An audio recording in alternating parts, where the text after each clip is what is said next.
It's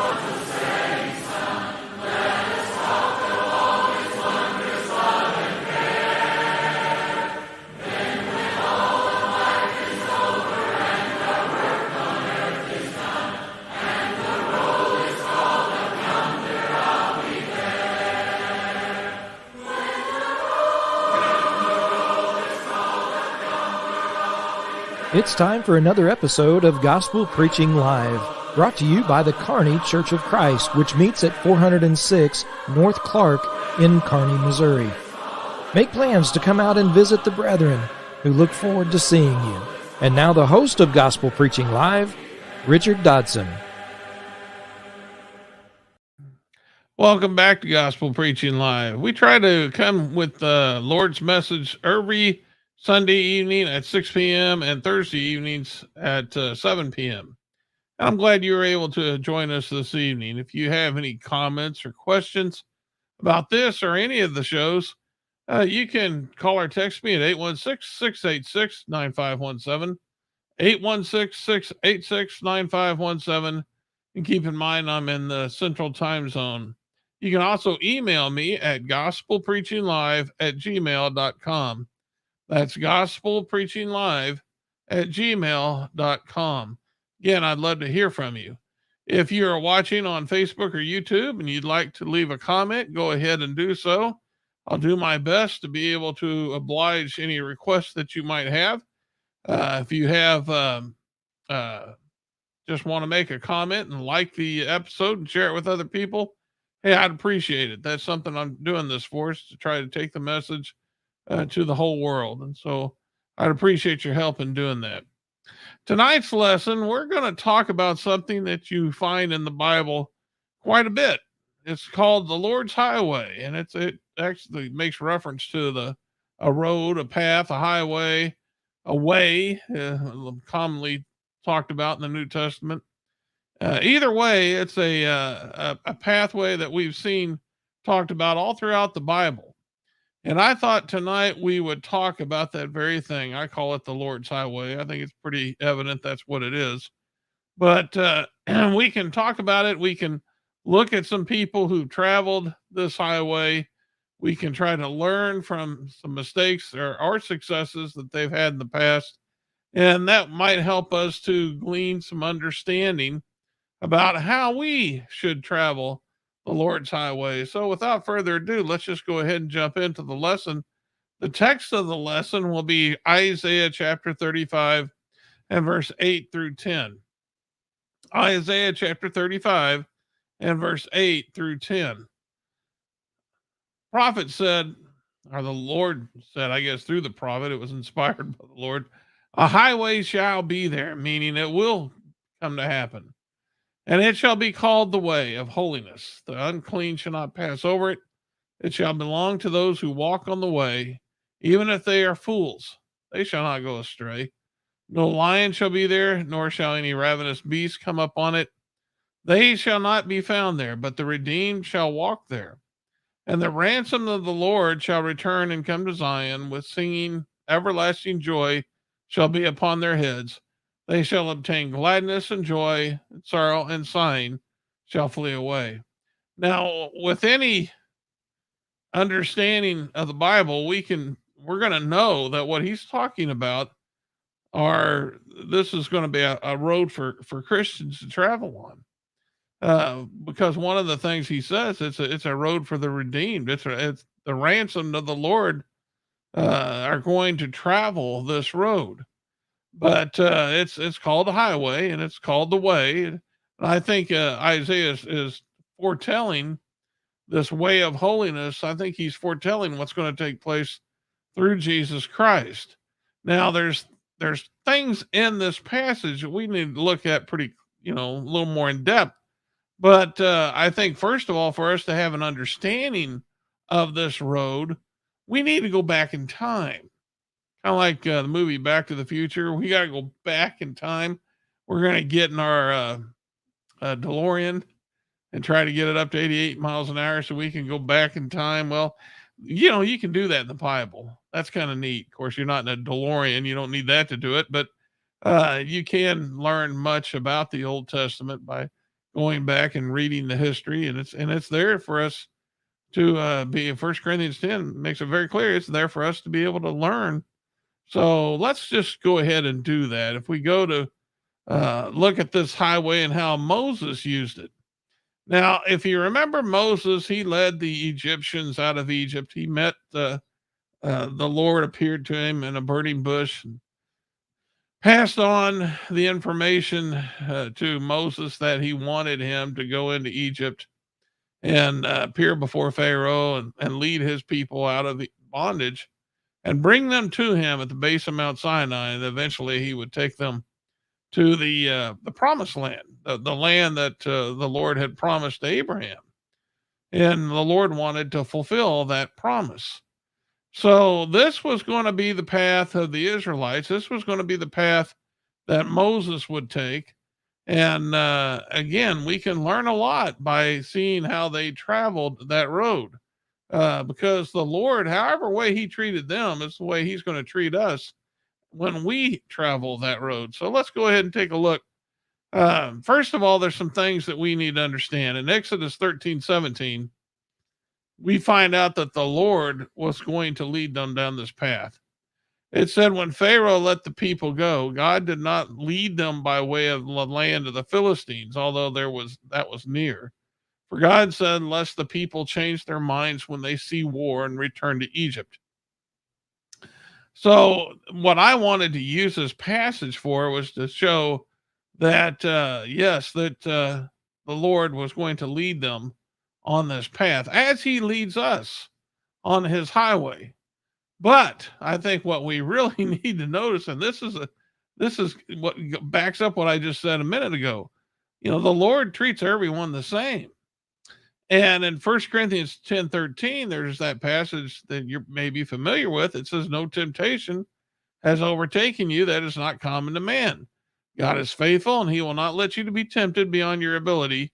But with the temptation, he will also provide the way of escape, that path, that road, that you may be able to endure it. Well, that's exactly what's taking place here. The Lord did not think the Israelites could handle the easy path. The easy path would be leave the land of Goshen and go straight on across the wilderness by the way of the Philistines and get to Mount Sinai.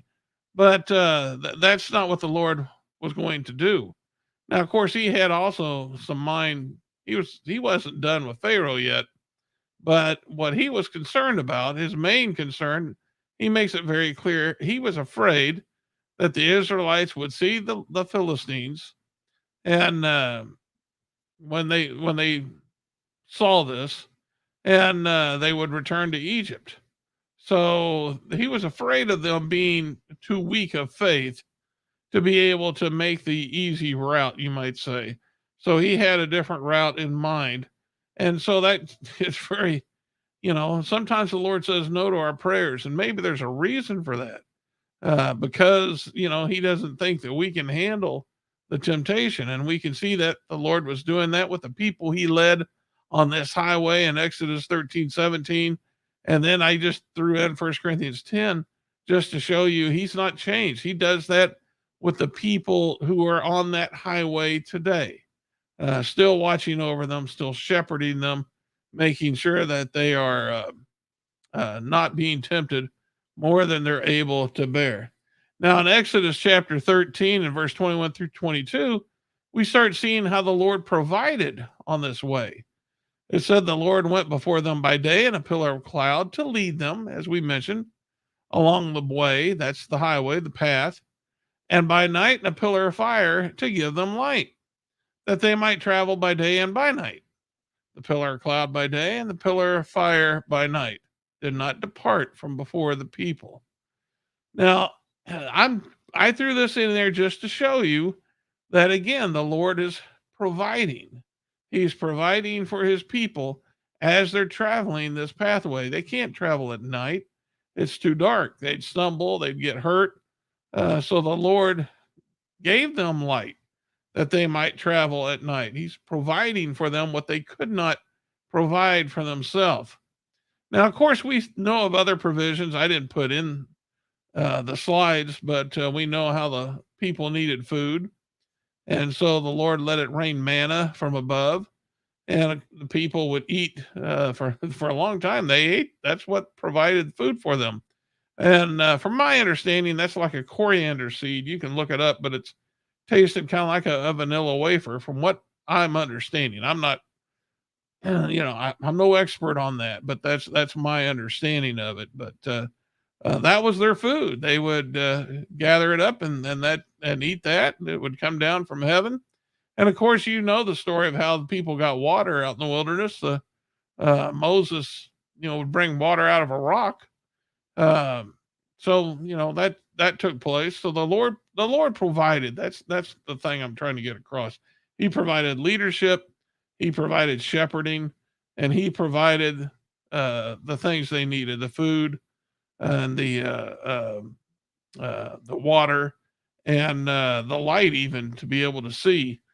He provided these things, and so that's important. Now, in Isaiah chapter 51 and verse 10, down when the Israelites were backed up against the Red Sea, and Pharaoh had decided his heart was hardened and he was coming after them. He was going to bring them back and make them slaves again. Well, what does Isaiah say about that? He says, "Was it not you who dried up the sea," speaking of the Lord, "the waters of the great deep, who made the depths of the sea a way for the redeemed to pass over?" And you just can't help but see so many like comparisons, like or type, anti-type. I mean, there's so many things that you can see on this highway, and you can see it here with the people. The Lord provided a path, and that path for them, this highway, took them under the depths of the sea. They walked on dry ground, but he separated the waters.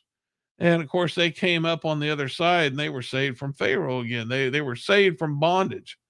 And the comparison with baptism is just inevitable. People who are walking on the Lord's highway today, but when they start, they are baptized into Christ, according to Romans 6. That old man of sin died. He is now buried with Christ in a watery grave of baptism. And he comes up out of that grave, and he's now been redeemed from bondage. He's been saved, just like the Israelites were saved from the bondage of Pharaoh. Now the sinner has been saved from his previous sins. He's now in Christ. And so you can't help but see the type, anti-type that is illustrated in First Peter chapter 3. It's just there all the way through there. And I would invite you to look more in depth at this, because it really is a fascinating study when you compare all the ways that the Lord handled his people when they were on this path. You can see so many of the similarities with the way that he handles people who are traveling that same path today. Now let's skip ahead. Okay, we just talked about Moses, the Israelites, but let's talk about the Israelites after they'd sinned. And of course, you know what happens when they turn their back on God and start serving graven images. What was to happen? What happened to them? They would be invaded, carried off into slavery, and they'd have to be there until the Lord brought them back again. And it was unfortunate, but this happened. And so this happened because what the Lord wrote through Moses in Deuteronomy chapter 4 and verse 27 through 29, that Moses was warning the Israelites. And he said, "The Lord shall scatter you among the nations, and you shall be left few in number among the heathen. Whether the Lord shall lead you, and there ye shall serve gods, the work of men's hands, wood and stone, which neither see nor hear nor eat nor smell. But if from thence thou shalt seek the Lord thy God, thou shalt find him, if thou seek him with all thy heart and with all thy soul."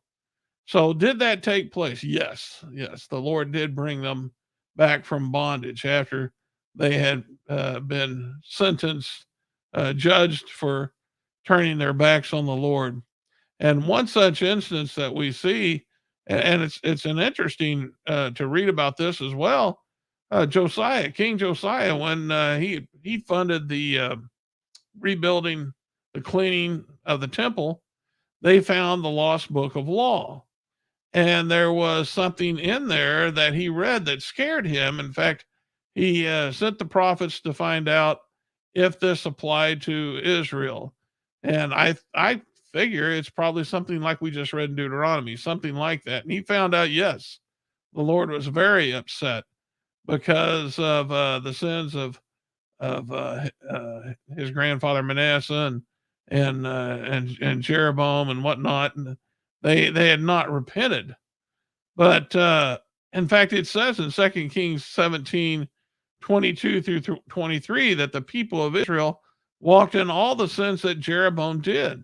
They did not depart from them until the Lord removed Israel out of his sight, as he had spoken by all his servants, the prophets. So Israel was exiled from their own land to Assyria until this day. Okay, did they come back from Assyria? Yes, they did. And it was foretold in Isaiah 11:16. It says, there will be a highway from Assyria for the remnant that remains of his people, as there was for Israel when they came up from the land of Egypt. So he's talking about a highway for the Israelites coming up out of Egypt. And now he's talking about a highway. There will be one coming from Assyria so that the people of the Lord can get back to him. And what do we see along those highways each time? We see the Lord watching after his people. He's trying to do what he can to make it easier for his people to come back to him. In Isaiah 42, verse 16 and 17, we read, I will lead the blind in a way, a highway, that they do not know, in paths, it's a highway, that they have not known. I will guide them, leadership. I will turn the darkness before them into light, the rough places into level ground. It's providing. These are the things that I do, and I do not forsake them. They are turned back and utterly put to shame, who trust in carved idols, who say to metal images, you are our gods. Yeah, that's the penitent. They know what they did, and they said it's wrong. They they know that that's something that they can't do. But notice what the Lord does. He's removing obstacles, making it easier for them to come back to him. That shows the Lord's love and care for his people. Now let's jump ahead. Now, again, this is a fascinating study, and I would very much invite you to look at this more in depth on your own. But I can't talk about it in depth as much as I would like to in the time I have. So I'm trying to introduce the topic to you so that you will explore this, because there's a lot more that you can look at and find comparisons and learn more about how the Lord treats his people and bringing them to him. And then the final one, of course, is the Lord's highway. And that's during the Christian dispensation. And of course, we understand what the Lord's highway is. When Jesus, when he lived on this earth, he said, I am the way in John 14 and verse 6. What is he? He's, I'm the way. I'm the highway. He goes, the truth and the life. No man comes to the Father but by me. So that means that road goes to God. Now, what road, where did the road lead to when they left bondage in Egypt? It led them to God. Where did the road lead to when they came from bondage like in Assyria? It brought them back home to God. I mean, they were with him. And so this road that we're traveling, that Christians travel on, if they have to understand this is Jesus Christ. And it's going to take them to the Father, because no man cometh unto the Father but by Jesus.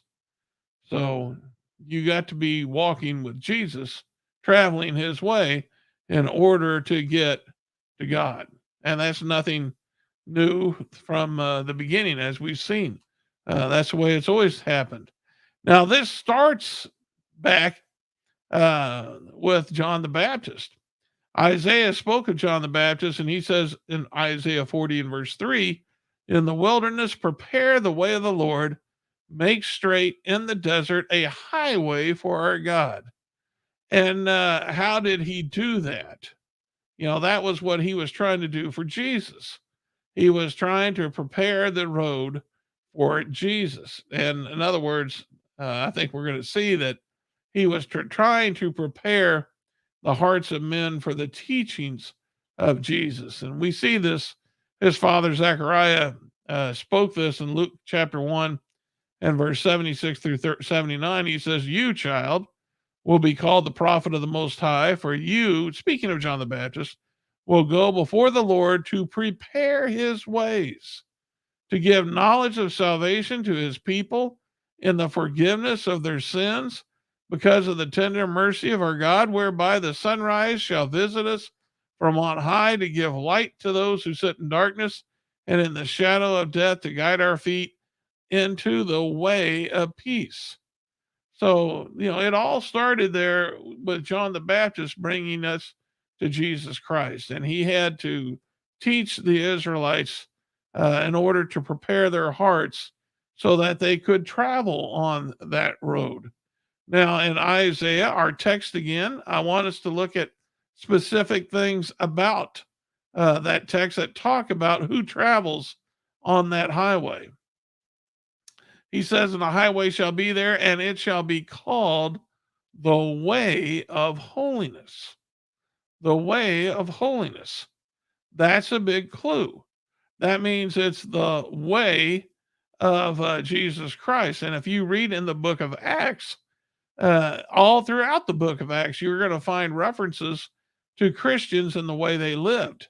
And it was always made reference to as the way. In Acts chapter 9, verse 1 and 2, when we are first introduced to the Apostle Paul, before he was the Apostle Paul, he was Saul, and he persecuted the church. And it said, "Saul, still breathing threats and murder against the disciples of the Lord, went to the high priest and asked him for letters to the synagogues at Damascus.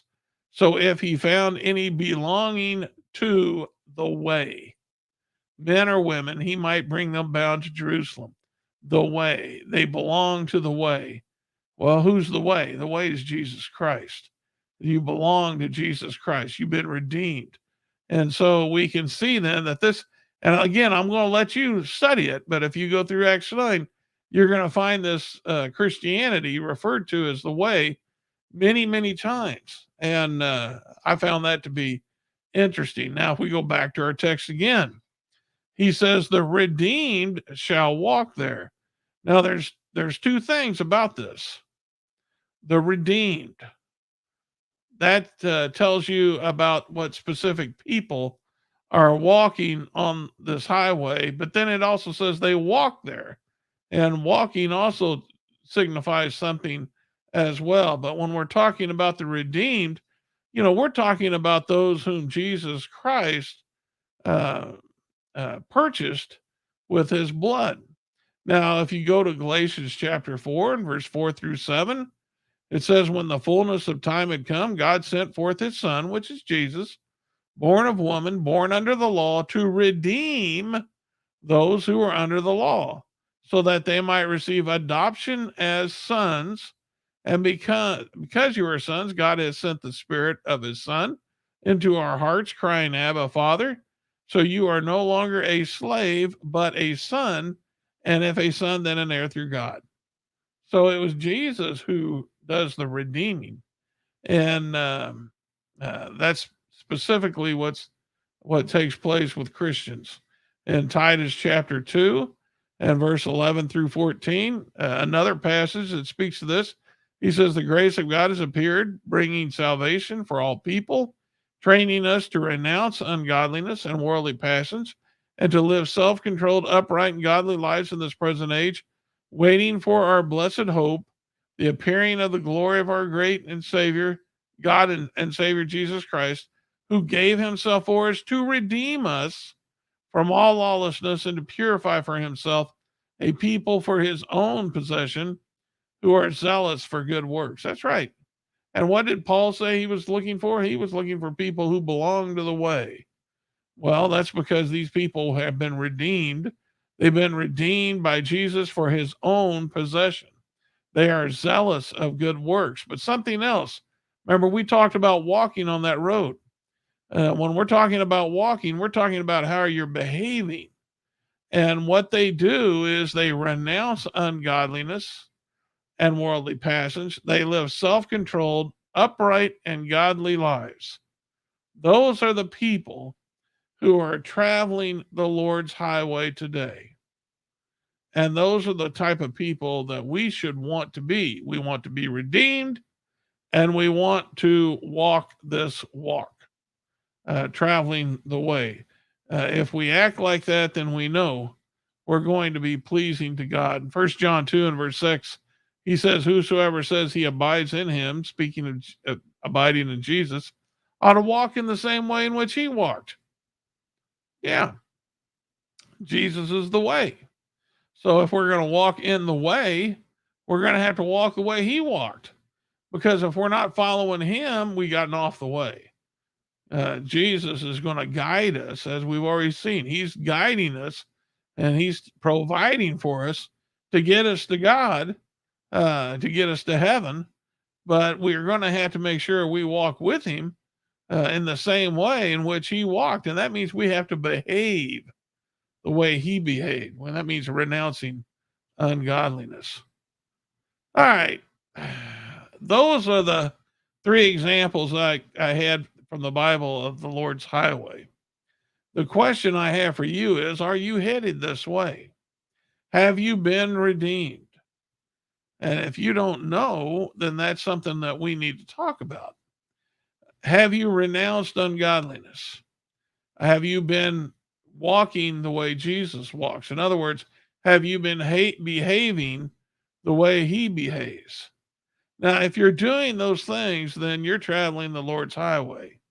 And the Lord is shepherding you, he's guiding you, and he is providing for you. He's doing all those things that you need him to do to help you get to where you want to be. But if all those things I described to you from our text don't apply to your type of life or living, then you're not traveling the Lord's highway. You're on the wide path that leads to destruction. And I would highly recommend you change your route before you come to the end of the road. All right, that's the lesson I have for you this evening. If you are ever in the Kearney, Missouri area, hey, come and worship with us. We meet at 9:30 Sunday mornings for Bible study, 10:30 for worship. We meet at 406 North Clark in Kearney, Missouri. And you can learn all about the church by going to kearneychurch.com on the internet. Now, on kearneychurch.com, you're going to see some links, some buttons that'll take you to our Facebook page. You'll find information there, and you'll also have a couple of links, one to our YouTube channel, as well as the Berean Spirits YouTube channel. And on the Berean Spirits YouTube channel, what we try to do, that's an internet show I'm a part of with 3 other preachers. And that airs every Thursday at 10 o'clock. I'd like to invite you to join us. You can watch it live by following those links. And you can take part by making comments in the comment section. And if you miss an episode, you can always go use those same links to go back and watch previous episodes, because they're saved there. You won't lose them. And I think some of these have been loaded up on various platforms where you can download them on your cell phone or whatever type of device you might have, and you can listen to them as you walk in the neighborhood, or if you're driving in the car, you can listen to them as a podcast. So I'd invite you to do that. It's a Bible study, just me and 3 other preachers, and we try to study like the Bereans did in Acts chapter 17. If you like this lesson, you might want to tune in every Sunday morning at 7 o'clock to KPGZ 102.7 FM in Kearney, Missouri. I try to bring a lesson every Sunday at that time, 7 a.m. Central Time. And if you are outside the Kearney area, you can stream it on your mobile device. They do that as well. Okay, that's all I have for you today. The next time, Lord willing, I come to you will be this Thursday at 7 p.m. Until then, remember, this is the day the Lord has made. Let's rejoice in it and be glad. This has been Gospel Preaching Live. Join us each week as truth is taught, faith is examined, and beliefs are challenged. Be sure and hit the like button so you can be notified of future episodes. And to watch past episodes, go to our website, kearneychurch.com. This has been a work of the Kearney Church of Christ.